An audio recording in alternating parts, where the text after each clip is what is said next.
Hi అండి. నేనండి మీ పుణ్యవతిని. అందరు ఎలా ఉన్నారండి? అందరం బాగుండాలి. ఈరోజు ఒక కొత్త రకమైన ఇడ్లీ చేస్తానండి. ఇడ్లీ అందరికీ నచ్చదు, అందరు తినరు. ఎప్పుడు ఒకలాగా కూడా చేసుకుంటే తిని తిని బోరు కొడుతుంది. ఈరోజైతే కొత్త రకంగా చేసుకుందాం ఇడ్లీ. ఇది అందరు ఇష్టపడతారు, మంచి టేస్ట్గా ఉంటుంది. ఎట్లా చేయాలో చూద్దాం. ఏమేమి చేయాలి, ఎట్లా చేయాలి అన్నది ఇప్పుడు మనం చూద్దాము. ఒక ఆలు తీసుకొని అయితే దీన్ని ఉడికించుకోవాలి మెత్తగా. ఈ బంగాళదుంపను మనం ఇట్లా తురుము చేసుకుంటే ఇట్లా విడిపోయేటట్టు ఉడికించుకోవాలి మెత్తగా. ఈ రకంగా ఒక క్యారెట్ తురుము తీసుకోవాలి. ఉల్లిపాయ ముక్కలు, పచ్చిమిర్చి సన్నగా కట్ చేసుకున్నాం. పచ్చిమిర్చి ముక్కలు, కొంచెం కొత్తిమీర. ఇప్పుడు మనము 4 ఇడ్లీలకు అయ్యేటట్టు పిండి తీసుకుందాము. ఇది పులిసిన పిండి, మనం ఇడ్లీ చేసుకుంటాం కదా ఆ పిండి.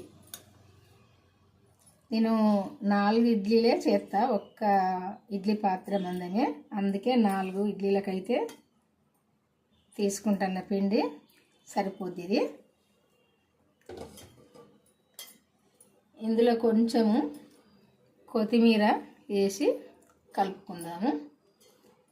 ఎందుకంటే టేస్ట్కు టేస్ట్, పిల్లలైతే ఇష్టపడి తింటారు. చూడడానికి మంచిగా ఉంటుంది, టేస్ట్గా ఉంటుంది, ఎవరైనా ఇష్టపడి తింటారు. ఇది మనం సాల్ట్ వేసిన పిండే, నేను పట్టినప్పుడే వేసిన. ఎక్కువ పట్టుకుంటే పిండి కొంచెం కొంచెం తీసుకొని సాల్ట్ కలుపుకోవాలి. నేను పట్టిన పిండి కొంచెమే కాబట్టి నేను పిండి పట్టినప్పుడే వేసిన, కలిపి పెట్టుకునేటప్పుడు. ఇప్పుడు ఇది పక్కకు తీసుకుందాము. ఇప్పుడు ఒక స్టవ్ పైన కడాయి పెట్టుకొని కొంచెం నూనె వేసుకుందాము. సరిపోద్ది, కొంచెమే వేసుకోవాలి. ఈ నూనెలో ఈ పచ్చిమిర్చి, ఉల్లిపాయ, ఈ కొత్తిమీర వేసుకోవాలి.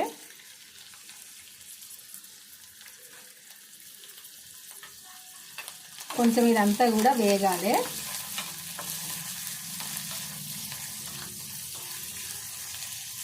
కొంచెం ఉప్పు వేసుకోవాలి, ఎందుకంటే మనం పిండిలో ఇడ్లీ పిండిలు ఉంది కదా, కొంచెం వేసుకోవాలి. కొంచెం పసుపు వేసుకోవాలి. ఈ ఉల్లిపాయ, పచ్చిమిర్చి ఇట్లా వేగంగా ఈ క్యారెట్ తురుము వేసుకోవాలి. ఎందుకంటే ఇది పచ్చిది కదా, ఇది కొద్దిసేపు అయితే గోలాలి.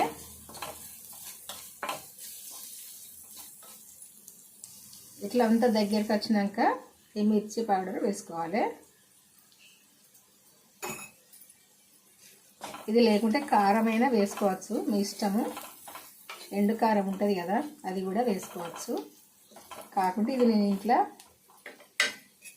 పట్టి అయితే పెట్టుకుంటా, ఎందుకంటే అవసరం ఉన్నప్పుడల్లా వేసుకోవచ్చు.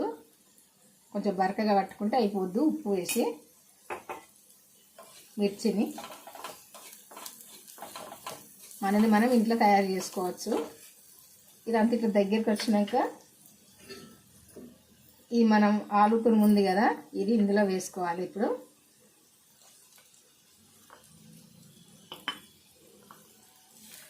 వేసుకొని ఇదంతా కూడా దగ్గరకు వచ్చేదాకా కలుపుకోవాలి.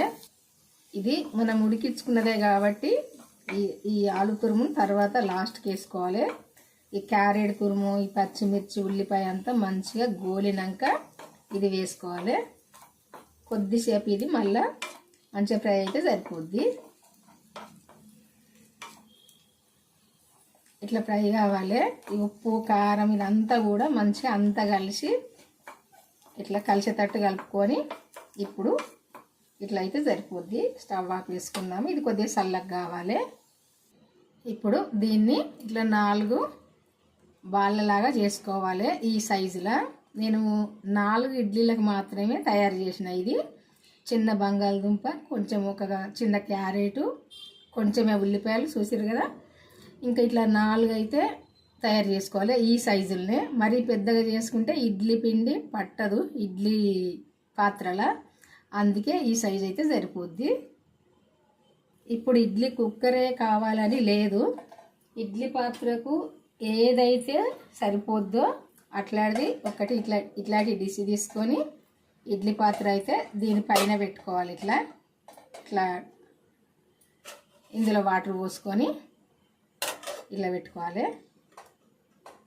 సైజు సరిపోద్ది అంతే. ఇడ్లీ కుక్కరే పెట్టాలని లేదు.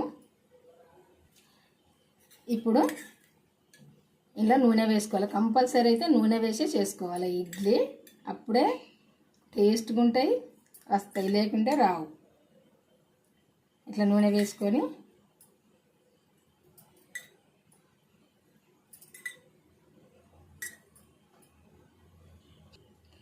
ఇడ్లీ పిండి ఉంది కదా, మనం కొత్తిమీర వేసుకొని కలిపి పెట్టుకున్న పిండి ఇది సగం వారికి వేసుకోవాలి. ఇడ్లీ పాత్రలో ఎక్కువ వేసుకోవద్దు, సగం వారికి వేసుకోవాలి.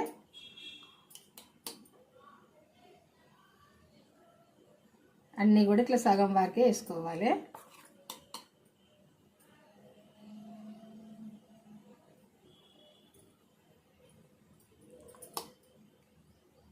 ఇట్లా సగం వరకు వేసుకొని మనం తయారు చేసుకున్న ఇది ఉంది కదా, ఇది ఇందులో పెట్టుకోవాలి. మధ్యలో ఇట్లా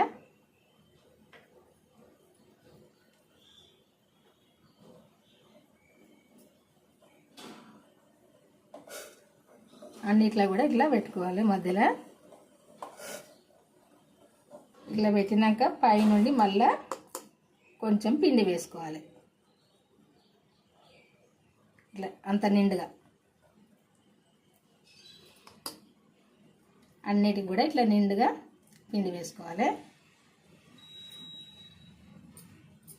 ఇట్లా వేసుకున్నాక ఒక 10 నిమిషాలు అయితే ఇది ఉడకాలి.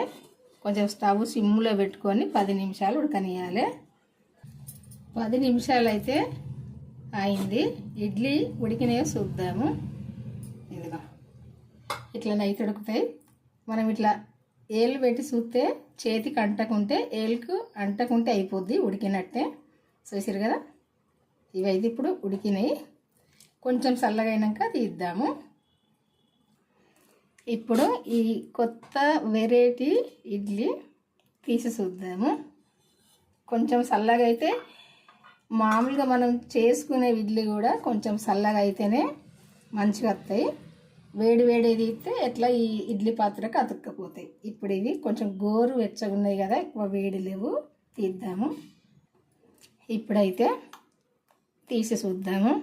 ఇదిగో ఇడ్లీ చల్లగా అయిందంటే ఇట్లా మంచిగా వస్తుంది. చూసారు కదా, అంటుకోకుండా ఉంటుంది. కొంచెం చల్లగా అయినాక తీయాలి. అన్నీ కూడా తీసుకోవాలి.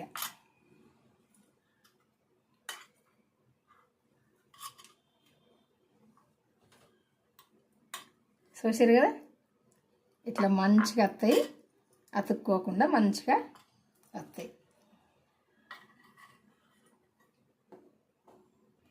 ఈ ఇడ్లీ చేయడం అయితే అయిపోయిందండి. చూడండి, మరి మీ అందరికీ నచ్చిందనుకుంటా ఈ కొత్త రకమైన ఇడ్లీ వంట. ఇది ఎవరైనా, పిల్లలైనా పెద్దవాళ్ళైనా ఎవరైనా ఇష్టంగా తింటారు. ఇట్లా చేసేది ఉంటే ఇది ఒక్కటి మధ్యలో కట్ చేసి మీకు చూపిస్తా. ఇది ఇప్పుడు మధ్యలో కట్ చేద్దాము.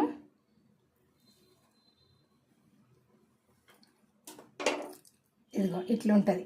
చూసిరు కదా, మధ్యలో ఇది అట్టిదైనా తినొచ్చు, ఇది చట్నీతోటైనా తినొచ్చు. పిల్లలు అయితే ఇష్టంగా తింటారు, ఇంకేది అవసరం లేదు, ఇట్నే తింటారు. చూసారు కదండి, మరి మీకు నచ్చితే మీరు కూడా చేసుకోండి ఒక్కసారి అయితే. ఇంతవరకు చేయని వాళ్ళు అయితే టేస్ట్ అయితే బ్రహ్మాండంగా ఉంటాయి. చూడండి ఎట్లా బాగున్నాయో. ఇట్లా ఈ కర్రీతో తింటేనైతే చాలా టేస్ట్గా ఉంటాయి. మనము ఈ కర్రీ అవసరం లేదనుకుంటే ఇది పక్కకైనా తీయచ్చు, ఇందులో పెట్టుకొని ఈ పల్లి చట్నీతోటైనా తినచ్చు. చాలా టేస్ట్గానే అయితే ఉంటాయి. మరి మీ అందరికీ నచ్చిందనుకుంటా ఇడ్లీ చేయడము. నచ్చితే లైక్ చేయండి, చేసి మన ఛానల్ అయితే సబ్స్క్రైబ్ చేసుకొని వాళ్ళైతే చేసుకొని మన ఛానల్కి అయితే వెళ్ళి నేను పెట్టిన వీడియోలు అయితే స్టార్టింగ్ నుండి చివరి దాకా చూడండి.